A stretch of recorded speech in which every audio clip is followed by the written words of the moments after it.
the football weekend was the Steelers and the Jets. The Jets get a win, and they beat the Steelers soundly. We have some Jets fans, I see. Let's talk about that. Big Ben, 2 interceptions. They held him to 1 touchdown pass. 2013, the Jets prevail. Michael Vick looked like the Michael Vick of old, throwing for 2 touchdown passes and becoming the first quarterback in NFL history to reach 6,000 yards, rushing yards. The Jets are now 2-8 on the season.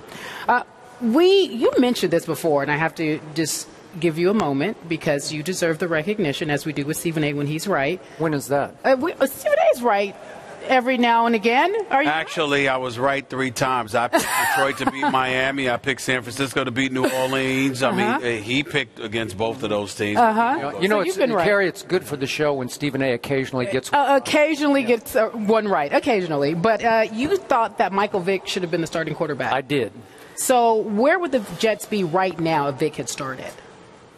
Stephen A. Smith, obviously you have made the point again and again. Could Michael Vick stay healthy through a 16-game season? I don't know that, but all I do know is if he had stayed healthy from the start and started from the start and been committed to being the quarterback of the New York Jets instead of just being the advisor to young Geno, I think they'd be a playoff contender right now because Rex Ryan showed us again yesterday. He may not be the best head coach. I think he's the best defensive coordinator in all of football, including Bill Belichick. And that's a big confession for me to make. But listen, Rex can coach defense, and a lot of times he's coaching it with smoke and mirrors. They threw that kid in there, Jaquan Jarrett, yesterday for Calvin Pryor at safety, and all of a sudden he took the game over. A couple of picks, a sack, and a fumble recovery. He was everywhere. So, bully for Rex. But Michael Vick, early in that game, showed us great old days flashes of Michael Vick, maybe even Atlanta Vick. That bomb he threw to DJ Graham, it was a thing of old, classic beauty. And the touchdown pass he threw showed me some poise, some accuracy, some arm strength. He's got a gun, man. He's got a cannon. And he ran a little bit. The numbers weren't great, 8 for 39, and he threw for 132 yards. But he lifted the spirits of that football team. I told you before Geno was drafted, he will never be the long-term starting quarterback, franchise quarterback answer for the New York Jets. And I think that has been proven once and for all. Michael Vick would have been obviously a shorter-term answer, but at least an answer nonetheless. So I wish we could have seen how that would have unfolded. Let's pump the brakes just a touch. Michael Vick definitely should have been starting for this team from day one. He should have been starting because he was better. He should have been starting because he was more experienced. He should have been starting because the roster around him just wasn't that impressive.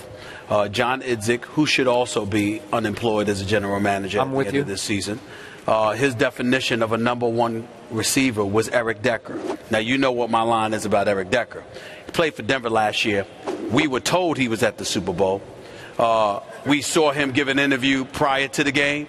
We saw a quote or a tweet after the game.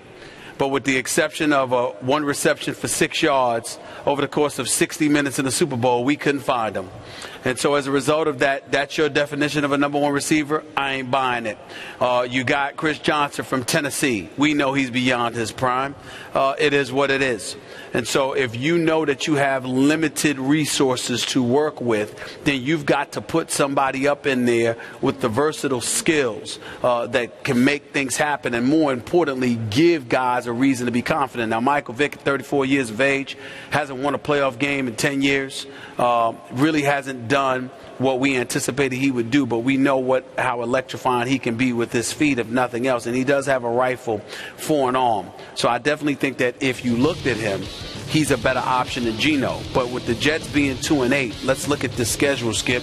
Yeah, they already beat Oakland to open the season. Would they have lost to Green Bay with Michael Vick? Yep. Would they have lost to Chicago? Probably not. They might have won that game, and that's where that third victory comes in.